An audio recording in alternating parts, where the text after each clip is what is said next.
అరగంట సేపు చాలా జాగ్రత్తగా దేవుని వాక్యాన్ని విందాం. వాక్యాంశం యొక్క ముఖ్య అంశం ఏమిటంటే మనిషి బ్రతుకుటకు కావలసినది ఏది? అంశం ఏమైనా మనిషి బ్రతుకుటకు కావలసినది ఏది? తర్వాత పక్కన ఎవరు అని కూడా రాసుకోండి. అందులో మొదటి ఆరాధనలో ఒక 5 విషయాలు చెప్పాను. ఆ 5 విషయాలు కూడా మీకు ఇప్పుడు చెప్పేసిన తర్వాత ఈ రెండవ ఆరాధనలో చెప్పాల్సిన దాన్ని తర్వాత అయితే రెఫరెన్స్లు మాత్రం మీకు చూపిస్తాను. చాలా జాగ్రత్తగా ఉన్నాయి. హబక్కూకు గ్రంథం 2వ అధ్యాయం 4వ వాక్యం. హబక్కూకు గ్రంథం 2వ అధ్యాయం 4వ వాక్యం. హబక్కూకు గ్రంథం 2వ అధ్యాయం 4వ వాక్యం. వారు యథార్థపరులు కాక తమలో తాము అతిశయపడుదురు. చూడండి, అయితే నీతిమంతులు విశ్వాస మూలముగా బ్రతుకడం నేర్పిస్తున్నాం. ఈ చివరి దినాల్లో, ఈ కడవరి దినాల్లో, దేవుని రాకడ దినాల్లో మనం ఉన్నాము. ఎందుకంటే ప్రతి వారం హెచ్చరిస్తున్నాం, దేవుడు త్వరగా రాబోతున్నాడు, రాకడకు మనం సిద్ధపడాలి. అయితే బ్రతికి ఉండాల్సిన మనం ఎలా బ్రతకాలి, దేని ద్వారా బ్రతకాలి అది నేర్చుకోవాలి. అంటే ఇప్పుడు చాలా మంది చనిపోతున్నారు. ఎక్కడ చూసినా మరణము మరణము మరణము మరణం అని కేకలను పడతాం. అయితే మనం బ్రతకడానికి ఎలా, ఏం చేస్తే, ఏది అవసరం అంటే దేవుని బిడ్డలారా, నీతిమంతుడైన వాడు విశ్వాసము మూలముగా జీవిస్తాడట, బ్రతుకుతాడట. దేని ద్వారా? విశ్వాసం. డబ్బు చేత కాదు. డబ్బుంటే బ్రతికిపోవచ్చు అనుకోవడానికి వీల్లేదు. డబ్బు మనిషిని బ్రతికించలేకపోయింది. వెండి, బంగారు, లేకపోతే నీ ఆస్తి, నీ ఐశ్వర్యం, నీ అంతస్తు ఏమైనా నిన్ను బ్రతికిస్తాదంటే అవి ఏమి కూడా అక్కరకు రాదు, బ్రతికించలేదు నేను. అయితే నేను బ్రతికించడానికి ఎవరు బ్రతికించాలి అంటే దేవుడు విశ్వాసం ద్వారా మిమ్మల్ని బ్రతకమంటున్నాడు. మనం ఎవరమండి? ఇంతకీ నీతిమంతులమా కాదా? చెప్పండి. అవునా? నిజంగా నీతిమంతులమేనా? అవునా? ఎట్లా నీతిమంతులయ్యారు? యేసుక్రీస్తు రక్తము చేత, యేసుక్రీస్తు ద్వారా, యేసుక్రీస్తుని విశ్వసించుట వలన ఉచితముగా మనము నీతిమంతులముగా తీర్చబడ్డాం. వాస్తవంగా అయితే నీతిమంతుడు ఒక్కడును లేడు. బైబిల్ చెప్తుంది నీతిమంతుడు లేడు, ఒక్కడును లేడని. ఎట్లా నీతిమంతుడు మార్చబడ్డామంటే కేవలం దేవుని ఉచితమైన కృప వలన, దేవుని విశ్వసించుట వలన నీతిమంతులంగా తీర్చబడ్డాం. దేవుడు మనల్ని అలాగా తీర్చాడు. ఓకేనా? ఇప్పుడు అలా నీతిమంతుడైన వాడు మాత్రమే దేని మూలంగా బ్రతుకుతాడంటే విశ్వాసము ద్వారా బ్రతుకుతాడు. దేని ద్వారా? ఇదే మాటను కొత్త నిబంధనలో 3 చోట్ల రాయించి పెట్టాడు దేవుడు. చూద్దారా? రోమీలకు రాసిన పత్రిక 1వ అధ్యాయం 17వ వాక్యం. రోమీలకు రాసిన పత్రిక 1:17. త్వరగా. ఎందుకనినా నీతిమంతుడు విశ్వాస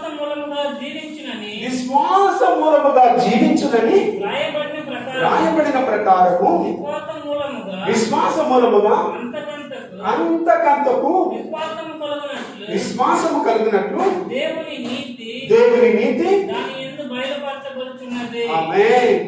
నీతి దాని యందు, దేని యందంటే నువ్వు విశ్వసించుట వలన విశ్వాసం మూలంగా బ్రతుకుతున్నావే, అప్పుడే దేవుని నీతి నీ ద్వారా ఏం చేయబడతాది?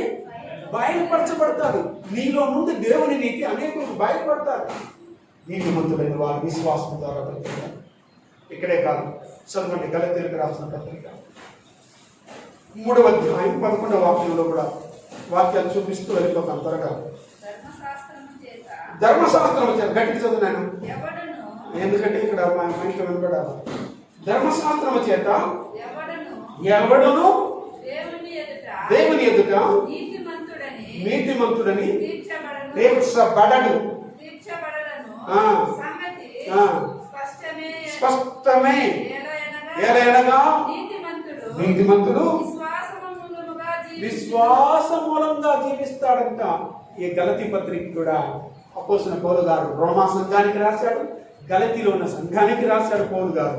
చూడండి, ఎబ్రీ గ్రంథకర్త కూడా రాశాడు దీన్ని. ఎబ్రీలకు రాసిన పత్రిక 10వ అధ్యాయం 38వ వాక్యం. ఎబ్రీలకు రాసిన పత్రిక 10:38. నా ఎదుట నీతిమంతుడైన వాడు విశ్వాస మూలముగా జీవించును. చాలు నా ఎదుట అనగా దేవుని ఎదుట నీతిమంతుడు విశ్వాస మూలంగా జీవిస్తాడు. అంటే ఈ చివరి దినాల్లో ఈ 3 వాక్యాలు ఎంతో ప్రాముఖ్యంగా పాత నిబంధనలో హబక్కూకు ద్వారా దేవుడు చెప్పినటువంటి మాటని ఇదిగో కొత్త నిబంధనలో ఉండేటువంటి ప్రజలకు కూడా దేవుడు వర్తిస్తూ వాళ్ళు విశ్వాసంతో బ్రతికారు, విశ్వాసంతో జీవించారు. మీరు కూడా విశ్వాసాన్ని వదిలిపెట్టకుండా విశ్వాసం మూలంగా జీవించండి, విశ్వాసం మూలంగా బ్రతకండి అని విశ్వాసాన్ని నూరిపోశారు. దేవుని బిడ్డారా, నీవు నేను ఈ లోకంలో ఉన్నాము కనుక ఈ లోకము నుండి పరలోకం వెళ్ళాలంటే నీకు చాలా ప్రాముఖ్యంగా విశ్వాసి అని పేరే తప్ప నేను విశ్వాసం లేకుండా ఉండకూడదు. విశ్వసించాలి. ఇదిగో అబ్రహాము దేవుని నమ్మాడు, ఆ నమ్మిందే నీతిగా ఎంచబడింది. ఆయన విశ్వసించడం వలన ఈ విశ్వాసులకే తండ్రి అయ్యాడు. ఎవరైతే విశ్వసించారో అందరికి మూల పురుషుడిగా అబ్రహాము తండ్రి అయ్యాడు. ఈరోజు నీవు నేను మనం కూడా దేవుని నీతి మనలో బయటపడేటట్టు విశ్వసిద్దాం. కాబట్టి విశ్వాసం ద్వారా బ్రతుకుతాం. దేవుని మూలంగా విశ్వసించాలి. హల్లెలూయా. నెంబర్ 1. నెంబర్ 2 చదువుదాం. ఆమోసు గ్రంథం 5వ అధ్యాయము 4వ వాక్యం. రెండవది ఎలా బ్రతుకుతామో చూద్దాం. బ్రతకడానికి కావాల్సింది విశ్వాసము 1. రెండవది ఇంకేం కావాలి? ఆమోసు గ్రంథం 5వ అధ్యాయం 4వ వాక్యం. ఇశ్రాయేలీయులతో యెహోవా సెలవిచ్చినది ఏమనగా నన్ను ఆశ్రయించుడి, నన్ను ఆశ్రయించిన ఎడల మీరు బ్రతుకుదురు అన్నాడు. దేవుడు అంటున్నాడు ఆమోసు ద్వారా, ఆమోసు ప్రవక్త ద్వారా దేవుడు అంటున్నాడు మన బ్రతకడం నేర్పిస్తున్నాడు దేవుడు. ఎలా అంటే మీరు నన్ను ఆశ్రయించండి. ఏం చేయండి? మీరు నన్ను ఆశ్రయించండి. నన్ను ఆశ్రయించారంటే మీరు బ్రతుకుతారు.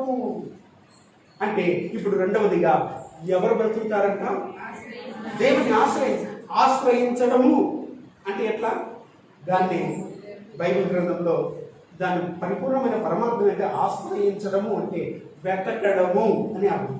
ఏం చేయడం? వెతకడం, దేవుని వెతకడం. ఇంగ్లీష్ బైబిల్లో కూడా సీక్ అని రాయబడింది. SEEK అంటే వెతుకు. ఎలా? దేవుడు కనబడితే కదయా నేను వెతికేదానికి, ఆశ్రయించేదానికి అని మీరు అనుకుంటారు. ఇదిగో ప్రార్థన ద్వారా దేవుని వెతకొచ్చు, స్తుతించడం వలన దేవుని వెతకొచ్చు. ఇదిగో దేవుని ఆరాధించడం వలన, ఉపవాసం ఉండటం వలన, బైబిల్ వాక్యాన్ని ధ్యానం చేసడం వలన, చదివేది కాదు ఇక్కడ బాగా గమనించండి, చదివేది అందరూ చదివేస్తున్నారు, అర్థం కాదు. ధ్యానించాల, దివారాత్రము దీన్ని ధ్యానించాల. ధ్యానించేవాడు ధన్యుడు అవుతాడు. ఆ రీతిగా నీవు దేవుని వెతికేది ఇక్కడ వెతకాల. ఆశ్రయించడం అంటే ఇది. అర్థమైందా?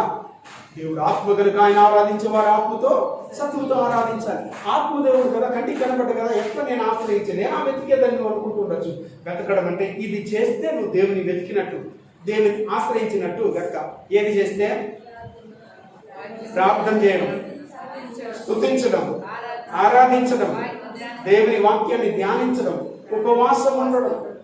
ఇది దేవుని యొక్క సన్నిధిలో మనం దేవుని వెతికినట్టుగా. హల్లెలూయా.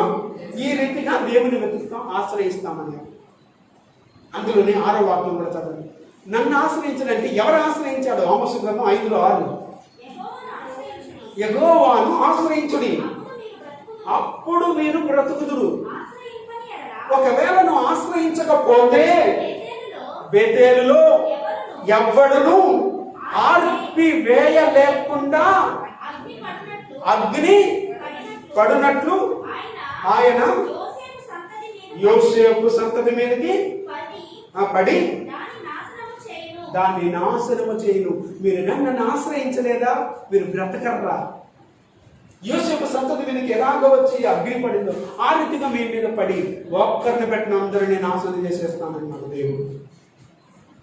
అర్థమవుతుందా? ఎవరు బ్రతుకుతారు ఈ దినాల్లో అంటే దేవుని ఆశ్రయించేవారు బ్రతుకుతారు. అలా ఆశ్రయించిన ఎడల దేవుని కోపము, దేవుని ఉగ్రత పాలవుతారు అని మనం చూస్తున్నాం. 4వ మూడవది ఎవరు బ్రతుకుతారు అంటే అందులోనే 14వ వాక్యం చదవండి. మీరు బ్రతుకున్నట్లు కీడును విడిచి మేలును వెతకుడి. అలాగ చేసిన ఎడల మీరు అనుకున్న చొప్పున దేవుడును సైన్యములకు అధిపతి యెహోవా మీకు తోడుగా ఉంటాడు, మీతో కూడా ఉంటాడు. ఇది అందుకనే అంటున్నాడు, ఏం చేయాలంటే కీడును విడిచి మేలు చేయండి అంటున్నాడమ్మా. మీరు బ్రతకాలి అంటే దేన్ని విడిచిపెట్టేయాలా? కీడును విడిచిపెట్టేయాలా. కీడు చేయకూడదు, కీడును బదులు మేలు చేయండి. మేలు చేశారంటే మీరు బ్రతుకుతారని. ఎంతమంది అయితే కీడులో ఉన్నారో, కీడు చేస్తున్నారో, దయచేసి ఎవరికి కీడు చేయొద్దండి. కీడు చేయాలన్న తలంపు ఆలోచన కూడా రానివ్వకండి, దయచేసి చెప్తున్నా. ఎందుకంటే కీడు చేస్తే కీడుకు ప్రతి కీడు జరుగుతుంది.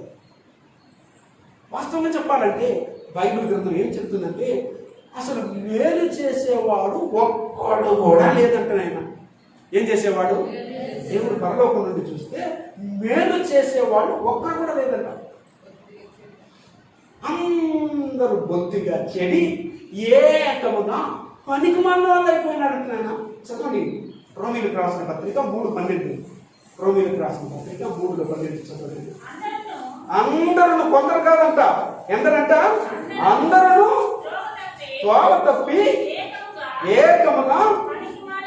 ఇప్పుడు ఇంకా ఈ లాక్డౌన్ ద్వారా పడింది కదా, పన్నుల వారం లేదు కదా, కరోనా వారం వచ్చింది కదా, ఖాళీగా ఉన్నారు కదా, అందరూ బొత్తిగా చెడిపోయినారంటమా. ఏం చేస్తున్నారంటమా? ఏకంగా పనికి మాలిన వాళ్ళు అయిపోయినారంట. చర్చి కూడా రానంత భయంకరమైన దుస్థితిలో దిగజారిపోయినారట. దేవునికి స్తోత్రం. దేవుని వెతకడానికి మాత్రము అస్సలు ముందుకు రారు. అందుకంటున్నాడు ఆ కింద మాటలో, ఇట్లా పనికి మాలిన వాళ్ళు అయినారు కాబట్టి మేలు చేయవాడు లేడు, ఒక్కడు కూడా లేదంటమా. ఒక్కడు కూడా లేదంటనే. ఒకసారి ఆలోచించునే. ఒక రోజు తెల్లారితో లేస్తావు కదా, సాయంకాలం లోపల ఎవరికైనా ఏదైనా మేలు చేశామా అని కొంచెం ఆలోచించుకోండి. ఎవరికైనా మేలు చేసిన దాఖలాలు ఉన్నాయా? ఎందుకంటే ఇవన్నీ అక్కడ రిజిస్టర్ అవుతా ఉంది. ఎక్కడ? పరలోకంలో. మేలు ఒక పక్క, కీడు ఒక పక్క, అంత రిజిస్టర్ అవుతా ఉంది. అసలు మనుషులందరూ ఇప్పుడు మేలు చేసేవాడు ఒక్కడు కూడా లేదంటే, మేలు చేయకపోతే ఇంకేదో ఒకటి చేస్తున్నట్టే కదా లెక్క. అప్పుడు ఏం చేస్తున్నట్టు? కీడే చేస్తూ ఉంటారు ఎక్కువగా. మనుషులు ఏం చేస్తున్నారు? ఎక్కువగా కీడు చేస్తున్నారు. అందుకనే ఒరే నాన్న, మీరు ఈ కీడు చేస్తున్నారు కాబట్టి కీడుకు ప్రతి కీడే వస్తా ఉంది. అందుకే సర్వనాశనం అయిపోతా ఉంది లోకం.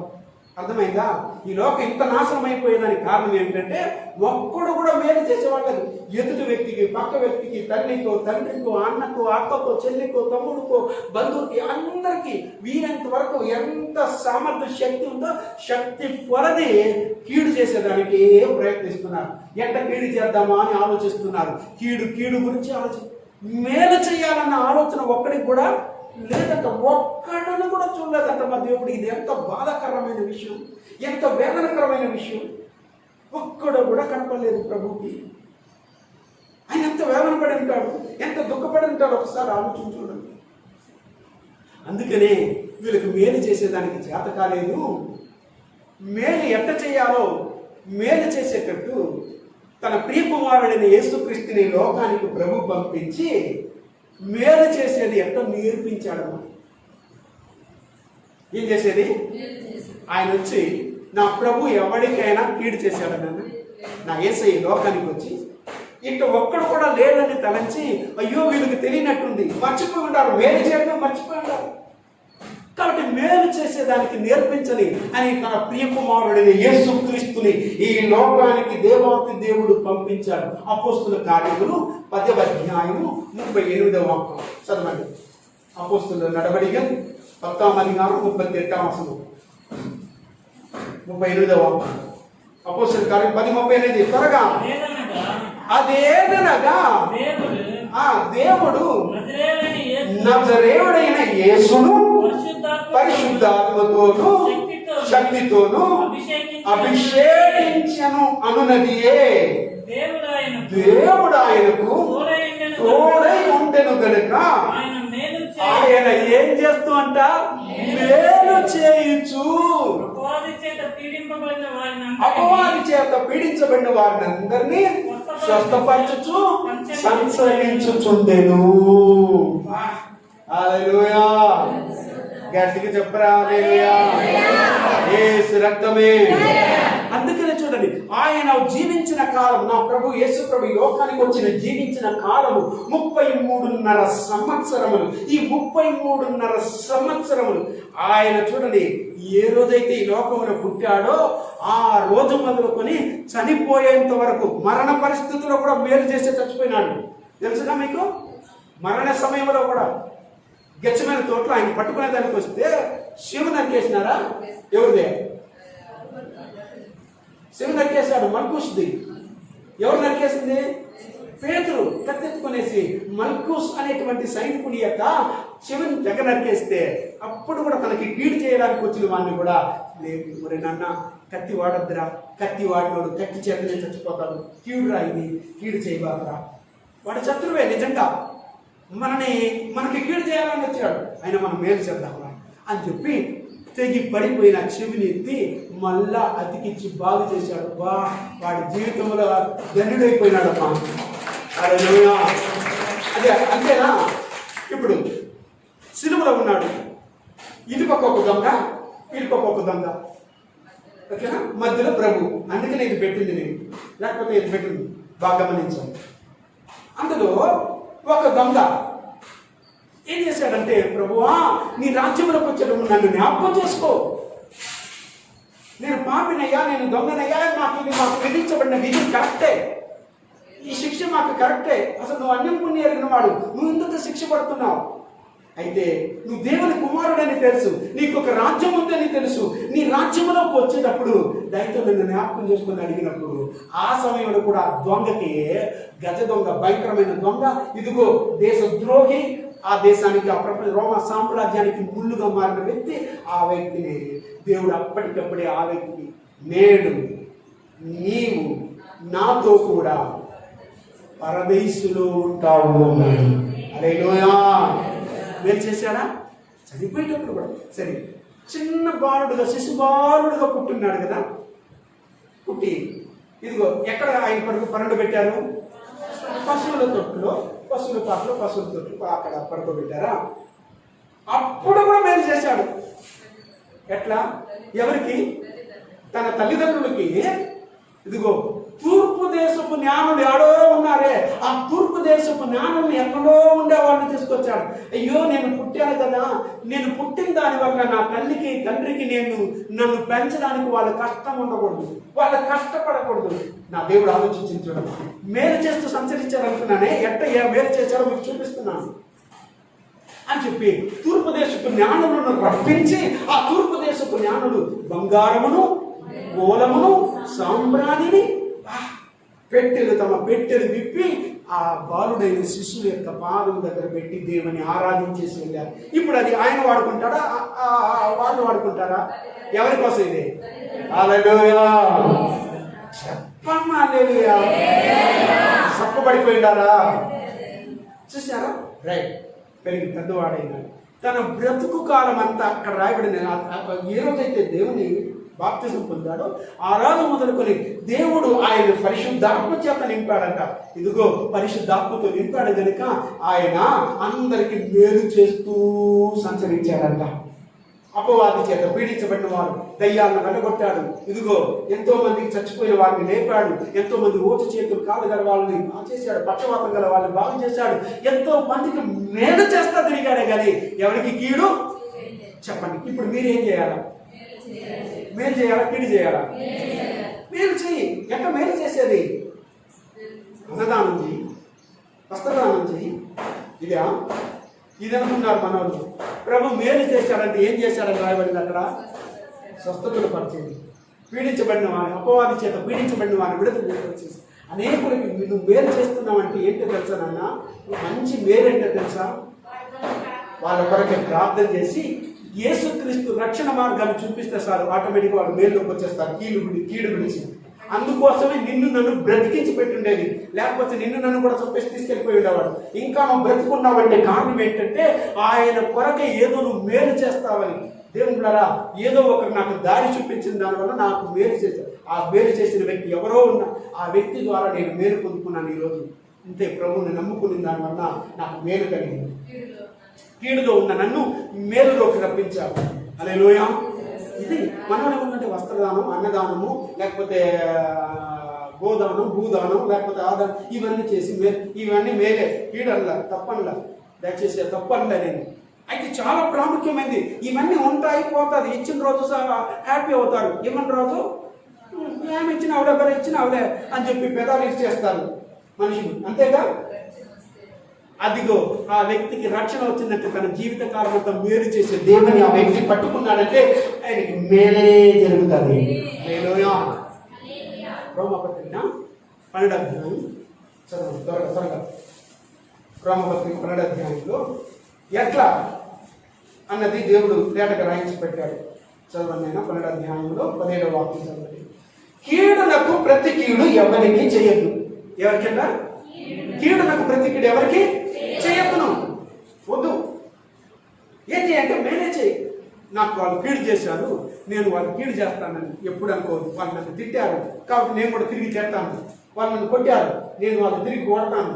వాళ్ళు నన్ను శాపించారు, నేను కూడా తిరిగి శాపిస్తాను అనుకోవద్దు. అవునా?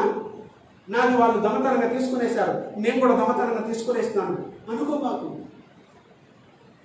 ఇప్పుడు కూడా అలా అనుకోవద్దు. కీడులకు ప్రతి కీడు చేశారా, మళ్ళా వాళ్ళకి కీడు చేద్దాం అనుకోవద్దు. ఏం చేయాలంటే 21వ వాక్యం చూడండి. అందులోనే కీడు వలన జయింపబడక మేలు చేత కీడుని జయించాలి మీరు. హల్లెలూయా. కీడు వలన మీరు జయింపబడకూడదు, కీడు మిమ్మల్ని జయించేయకూడదు.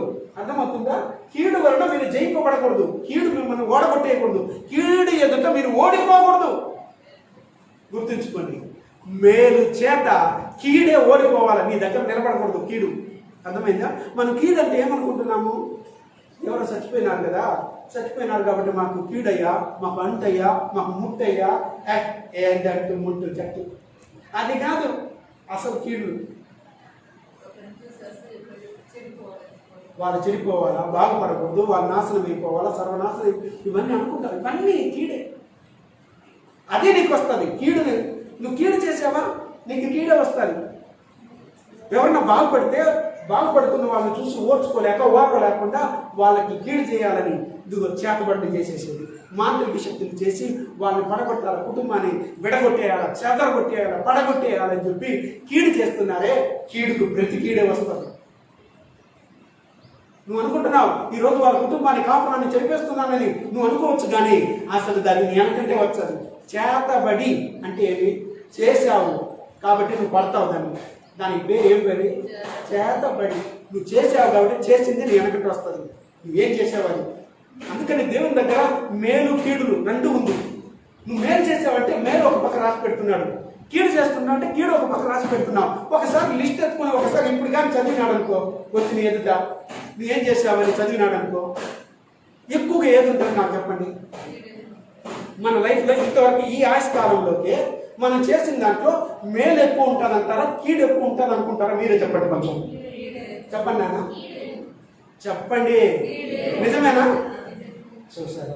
వద్దు నాయన, ఉండే ఈ కొద్ది ఆయుష్కాలమైన అనేకులకి ఇతరులకు మేలు చేసేదానికి ప్రయత్నిద్దాం.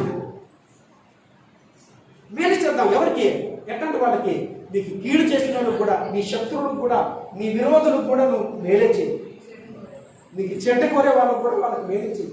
ఎట్టి పరిస్థితుల్లో మనసులో పగ పెట్టుకోవద్దు, ద్వేషాన్ని పెట్టుకోవద్దు. అది తప్పు. మంచి దినాలను చూడాలనుకుంటున్నావా? మంచి రోజులను చూడాలనుకుంటున్నావా? మంచి రోజులు చూడాలనుకుంటే ఈ చెడు దినాలు పోవాలంటే చేయాల్సింది పేతురు పత్రిక, పేతురు రాసిన మొదటి పత్రిక. ఏం చేయాలో దేవుడు చెప్తున్నాడు. మొదటి పత్రిక 3వ అధ్యాయం 10, 11, 12 వాక్యాలు త్వరగా. ఇదిగో జీవమును ప్రేమించి మంచి దినములు చూడబోరువాడు. మంచి రోజులు ఎప్పుడు వస్తాయి, మంచి రోజులు ఎప్పుడు వస్తాయని చూడాలనుకుంటున్నావుగా? ఇదిగో నీవు చెడ్డదాన్ని పలకొద్దు, చెడ్డదాన్ని నువ్వు నోట్లో రానియొద్దు. చెడ్డదాన్ని పలుకోకుండా తన నాలుకను కపటపు మాటలు చెప్పకుండా తన పెదవులను కాచుకొనవలెను.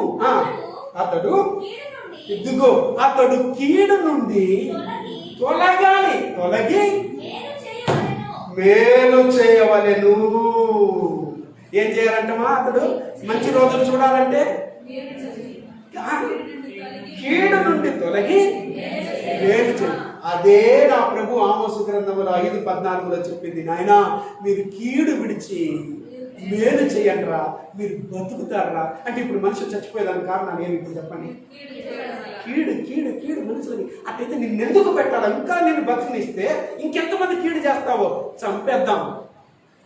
ఆరకుండా దేవుని యొక్క అగ్ని వారి మీద పడి ఒక్కొక్కరిని నేర్పేస్తున్నాడు మా ప్రభు. అర్థమైంది? ఎప్పుడు ఆయన కనికరం లేనివాడు కాదు. ఇంత చెప్పినా నువ్వు కీడు చేయాలని పరుగులెడుతున్నావే. చూడండి, యోసేపు చూసినప్పుడు యోసేపు తనకి కీడు చేసిన అన్నలకు కూడా ఏం చేశాడమ్మా? మేలే చేశాడు. అన్నా, ఓ అన్నలారా, అన్నం దగ్గర వచ్చినప్పుడు చెప్పారు, మీరు నాకు కీడు చేయ ఉద్దేశించినారు, అయితే దేవుడు దాన్ని, నేను మాత్రం నీకు మేలే చేశాను కాబట్టి దేవుడు నాకేం చేశాడంటే ఆ కీడును కూడా నాకు మేలుగా మార్చాడన్నా అంటున్నాడు. అది కాలంలో ఇదిగో ఎన్నదేనా 52లో 20వ వాక్యం. ఆది కాండము 50లో 20వ వాక్యం. యోసేపు ఏమంటున్నాడో వాళ్ళ అన్నను చూసి, మీరు నాకు కీడు చేయ ఉద్దేశించితిరి గాని నేటి దినమున జరుగుతున్నట్లు అనగా బహు ప్రజలను నేను బ్రతికించాలా. అలా బ్రతికించినట్లు అది మేలుకే దేవుడు ఉద్దేశించాడు. ఆమె ఎందుకంటే అన్నోళ్ళు ఎదురుగా వచ్చినప్పుడు, అన్నోళ్ళు కనపడినప్పుడు, ఆ రోజు నన్ను గుంట్లో దోసిన వాళ్ళు కదరా, నన్ను చంపాలనుకున్న వాళ్ళు కదరా, నన్ను అమ్మేసిన వాళ్ళు కదరా, అయ్యో అని పగను కానీ మనసులో పెట్టుకుని రాగానే అప్పుడు ఆయన మంచి పొజిషన్లో ఉండాలి, మంచి అధికారం ఉండాలి. రై ఎవరక్కడ వీళ్ళు ఎత్తి శస్త్రాలు వేయండిరా, వీళ్ళు బాగా కొట్టండిరా, వీళ్ళు శస్త్రహింసలు పెట్టండిరా. నేను చిన్నప్పుడు నా అన్నింపుని ఎరిగినప్పుడు నన్ను ఎంత హింసలు పెట్టినారా వీళ్ళు, నువ్వైతే ఏం చేసి ఉండేవాళ్ళు అంటే కదా అంటావు. ఏమన్నాడు చూసావా?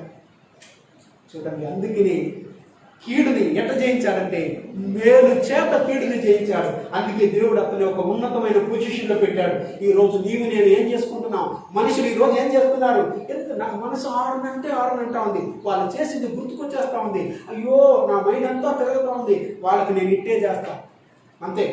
మనం ఎవరికి మేలు చేస్తామంటే మనకి ఎవరు మేలు చేసినారో వాళ్ళకి తిరిగి మేలు చేస్తాం. అట్లా అన్యులు కూడా చేస్తారు. వద్దు, శత్రువులు కూడా చేయాలి, నిన్ను విరోధులు కూడా చేయాలి. ఆ రీతిగా కీడును మానండిరా, కీడును విడిచిపెట్టండిరా, మీరు బతుకుతారా అంటున్నాడు ప్రభు. అదే ఆమోసు గ్రంథంలో చెప్పిన మాట. రైట్. తర్వాత యేసుకేలు గ్రంథం. ఎన్ని విషయాలు చెప్పాను? మనం బ్రతకాలంటే ఏం చేయాలా? మొదటిది విశ్వాసం. చెప్పండి ఆయన, ఏముంటారా? విశ్వాసం. రెండవది దేవుని ఆశ్రయించాలి. మూడవది కీడును విడిచి మేలు చేయాలి. నాలుగో చెప్తున్నాను. యేసుకేలు గ్రంథం 18లో 23. దుష్టుడు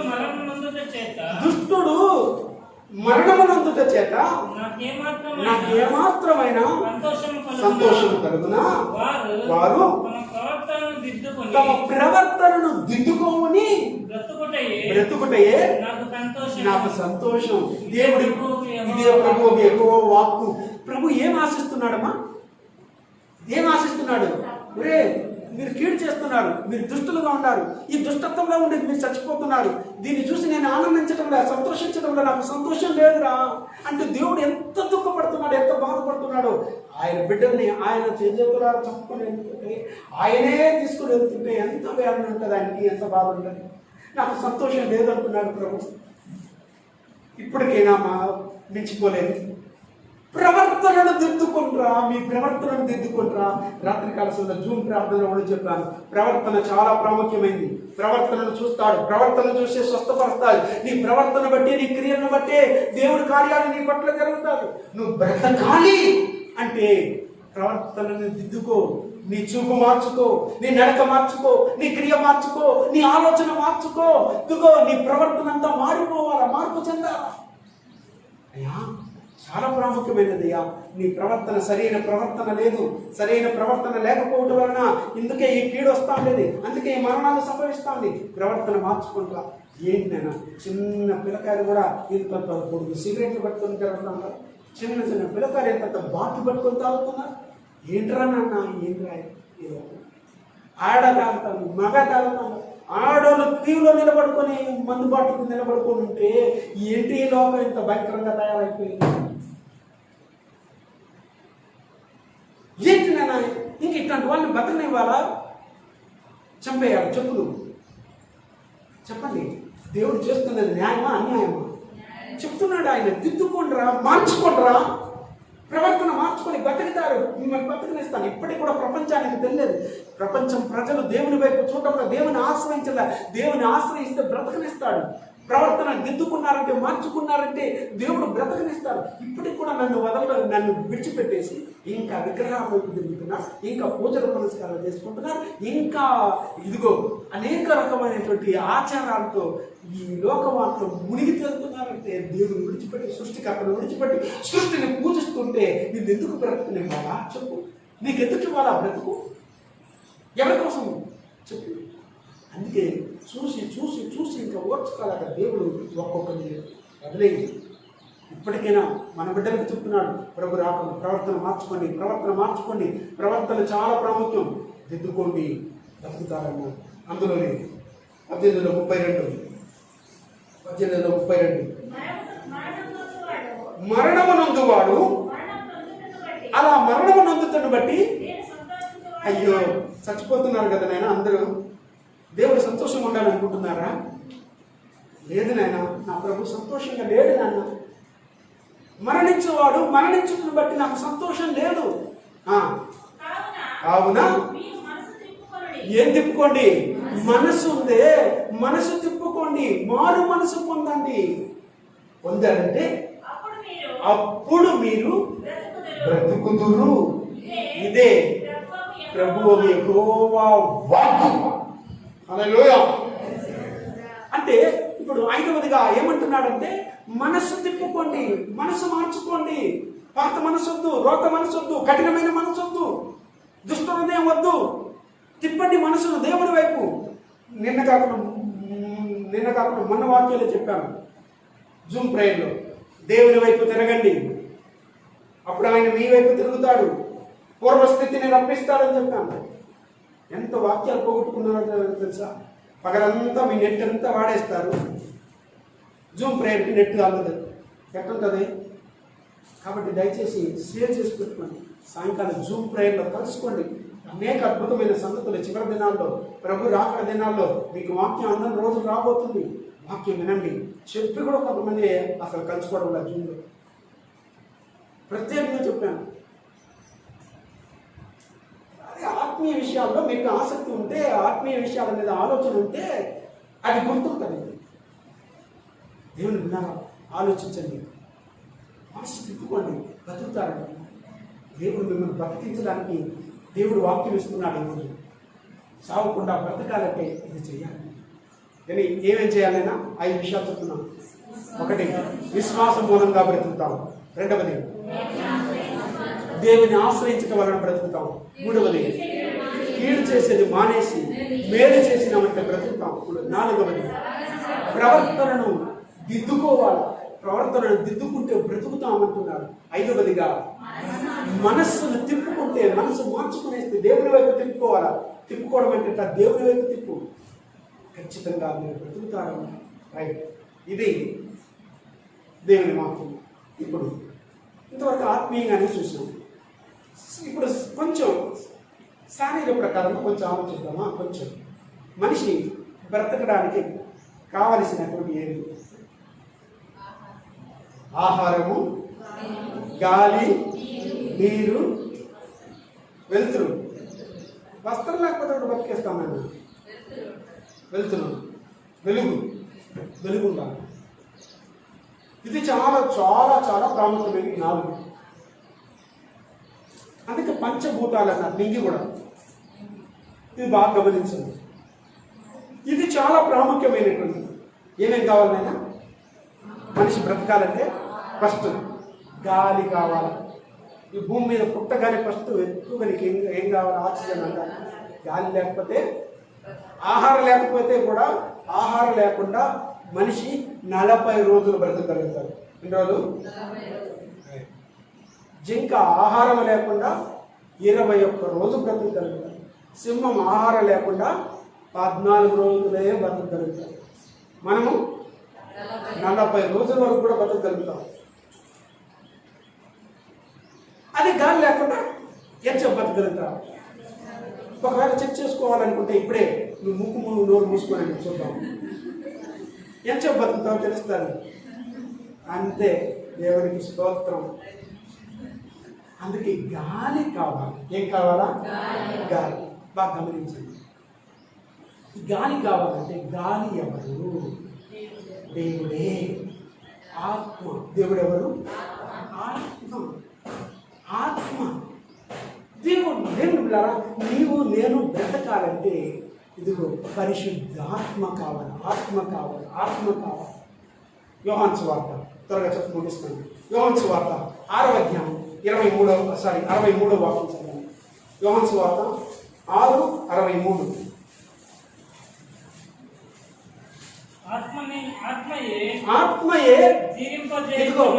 ఆత్మయే జీవింపజేసేది. శరీరము కేవలం నిష్ప్రయోజనం. అంటే నువ్వు బ్రతకాలి. ఆత్మ కావాలి, గాలి కావాలి. అది ఎవరిస్తారంటే దేవుడే ఇస్తాడు. గాలి ఎక్కడి నుండి విసిరుతాను? ఎక్కడి నుంచి వస్తాను? ఎవరు గాలిని పంపిస్తాను? గాలి దేవుడు పంపిస్తున్నాడు. ఎవడన్నాడు గాలి దేవుడు? నిజంగా గాలి దేవుడు అంటే ఇప్పుడు ఎవరికైనా దయ్యం పట్టుకుంటే వాళ్ళు ఏమంటారు? వాళ్ళు గాలి పట్టుకునేది గాలి పట్టుకునిందా? దేవుడు గాలిని కలుగజేసిన దేవుడు ఒకడు ఉన్నాడు. ఆ దేవుడిని విడిచిపెట్టేసి గాలి దేవుడిని మొక్కుతున్నావా? నువ్వు గాలి దానివు కాబట్టి గాలిని మొక్కుతావు. గాలిని గూలిని తెలియదు దేవుడు ద్వారా ఆలోచించండి. ఇది కానీ ఒకటే గాలి దేవుడు. రెండవది నీరు కావాలి. ఏం కావాలా? నీరు చాలా అవసరం. ఈ నీరు కూడా ఎవరు? నీరు కూడా యేసుక్రీస్తే. చదవండి యోహాను సువార్త 4:10. యోహాను సువార్త 4:10. అందుకు యేసు నీవు దేవుని వరమును నాకు దాహమునకిమ్మని నిన్ను అడుగుచున్న వాడెవడో అది ఎరిగి ఉంటే నీవు ఆయన అడుగుదువు. ఆయన నీకు జీవజలమిచ్చునని ఆమెతో చెప్పును. హల్లెలూయా. ఏమిస్తాడంట? ఆ జీవజలం ఇస్తాడంట. నీరు కావాలి మనిషికి. నీళ్ళు లేకుండా అందుకే చాలా మంది మొహాలు ఎండిపోయిన మొహాలుగా మారేది ఎందుకు తెలుసా? చాలా మందికి సరిగ్గా నీళ్ళు తాకపోయేదాన్ని వల్ల బాగా నీళ్ళు తాగి చాలా మందికి నడుము నొప్పులు ఎందుకు తెలుసా? కిడ్నీ ఎందుకు పోతా ఉందంటే నీళ్ళే తాగరు. అన్నం తిన్నప్పుడు ఒక నీళ్ళు తాగుతారే అంతే. అప్పుడు మళ్ళీ నీళ్ళే జోలికి పోరు. ఎట్టుంటుంది? అందుకే మొహాలు నీళ్ళు బాగా తీసుకొని మొహం కలకలలాడతారు. బాగా తేజస్సు తేటగా వస్తుంది. బాగుంటుంది. మొహం ఉప్పుగా ఉంటుంది. కరవాడు ఎండిపోయిన కరవాడులా ఉండరు. బాగా గమనించండి. ఈ పాప బాగా తాగేటట్టుంది. అంటే నీళ్ళ డ్రమ్ము లాగా తయారైంది. నీళ్ళ డ్రమ్మే దేవునికి స్తోత్రం. మన ప్రదీప్ బ్రదర్ కూడా బాగా తాగేటట్టున్నాడు. ఆయన కూడా మంచిగా తయారయ్యాడు. దేవునికి స్తోత్రం. దేవుడు బాగా తాగండి. నీళ్ళు తాగమన్నారు కదా అని చెప్పి చాలామంది అమెరికన్ బాగా ఏం చేస్తున్నారు? ఆ నీళ్ళు తాగుతూ ఉంటారు. వద్దు నాయన, ఆ నీళ్ళు అంతా వద్దు. దేవుడిచ్చే నీళ్ళు జీవజలం. ఏ నెల జలము? మీరు దీన్ని తాగినారంటే బతుకుతారు. ఇంకా చదవండి 13వ వాక్యం కూడా అందులోనే 13. ఈ నీళ్లు తాగు ప్రతివాడును మరలా దప్పి కొనడు. నేనిచ్చే నీళ్లు తాగువాడు ఎప్పుడును దప్పిక కొనడు. నిత్య జీవములకై వానిలో ఊరేడు నీటి బుగ్గగా ఉండునని మనలోనే ఊరే నీటి బుగ్గగా చేస్తాడంట దేవుడు. దేవునికి స్తోత్రం. మీరు 6వ అధ్యాయం 7వ అధ్యాయంలో 37, 38 వాక్యం చదవండి, ఇంకా క్లియర్గా ఉంటుంది అక్కడ. 7వ అధ్యాయం యోహాను సువార్త 7వ అధ్యాయంలో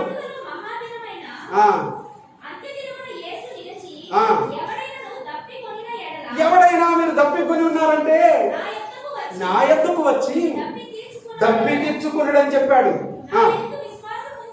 నా యందు ఎవరైతే విశ్వసిస్తాడో విశ్వసించువాడి లేఖనములు చెప్పినట్లు వాని కడుపులో జీవజల నదులే, జీవజలముల నదులే. సింగులరా ప్లూరరమా? జీవజలములు అనగా జీవజలము అనగా జీవజల అంటే జీవజల నది, నదులు. సింగులరా ప్లూరరా? నదులే ఏమవుతుందా?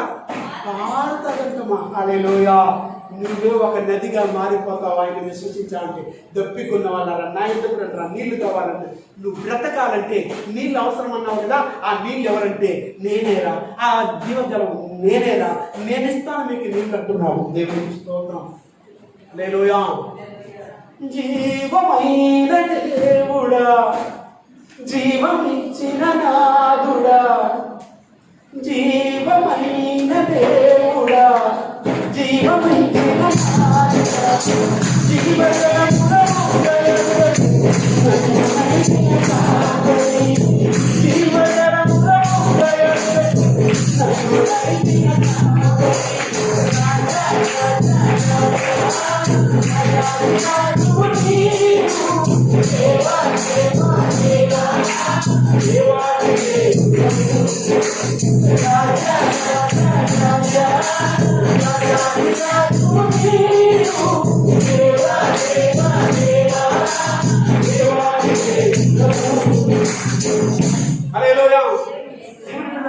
నేనే జీవజలం. నా యందు విశ్వాసం ఉంచారంటే మీలోనే జీవజల నదులు ఉబికి మారేటట్టు నేను చేస్తాను, లేఖనములు చెప్పినట్టుగానే చేస్తాను అన్నాడు.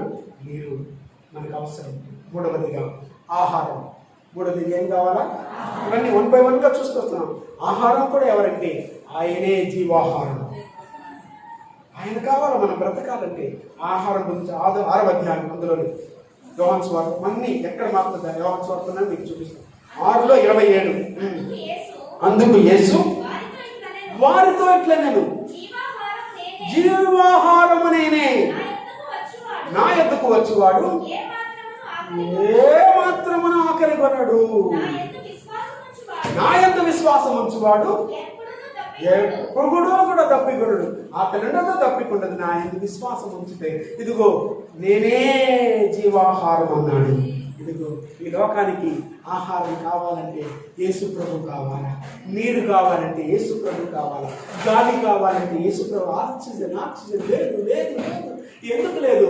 చెట్లు నరుకురా పిచ్చి మొహమాడా, చెట్లు నరుకు నరుకు నరుకు నరుకని నరుకుతున్నావే, ఆక్సిజన్ ఎట్లా వస్తుంది? దేవుడి ద్వారా చెట్లు కలుగజేసింది ఆయన, దాని ద్వారా నీకు ఆక్సిజన్ ఇచ్చి బతుకు ఇస్తారు. ఇప్పుడు ఇక చెట్లే లేకుండా చేసేసుకుంటున్నావే, నీ ఎట బతుకుతావు నువ్వు? ఇళ్ళ కాడ చెట్లు పెట్టుకున్నా కూడా దాన్ని కూడా తుంచేస్తారు, అందరినీ ఇచ్చేస్తా ఉన్నారు, పడగొట్టేస్తా ఉన్నారు. ఎంత పిచ్చి మొహాలు కాకపోతే తెలియదు, దాని అరుణ పెరుగు తెలియదు.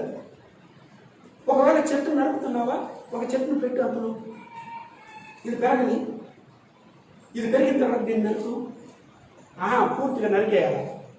ఏంట్రా అందుకే అలా సస్తా ఉండేది ఈ లోకం. ఏం లేదు, ఆక్సిజన్ లేదు, గాలి లేదు, నీరు లేదు, ఆహారం లేదు, ఏసు లేడు, కనుకని ఏసు తింటే నీకు అన్నీ వస్తుంది. జీవాహారం ఆయన. ఇప్పుడు 4వదిగా వెలుగు. వెలుగు కూడా ఎవరంటే దేవుడే. యోహాను సువార్త 8:12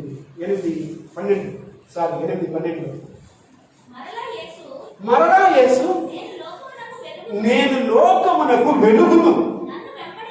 నన్ను వెంబడించువాడు చీకటిలో నడవక జీవపు వెలుగు కలిగి ఉండునని వారితో చెప్పాను. అంటే లోకానికి వెలుగు ఎవరంటే ఆయన యేసు ప్రభువే. ఆయన లేకుండా మనుషులు వెలుగులో బ్రతకలేదు. ఆయన ఉంటేనే వెలుగు. ఆయన లేదా చీకటి అనుకుంటారు.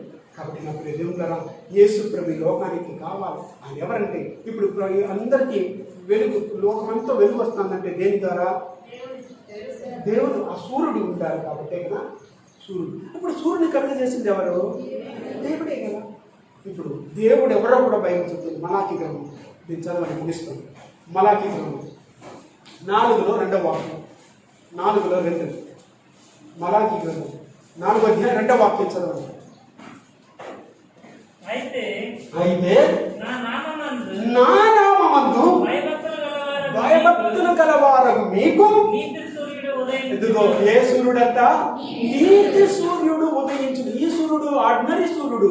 ఆ సూర్యుడు వచ్చి రైచియస్ సన్ అన్నమాట. ఇది ఆర్డినరీ సన్.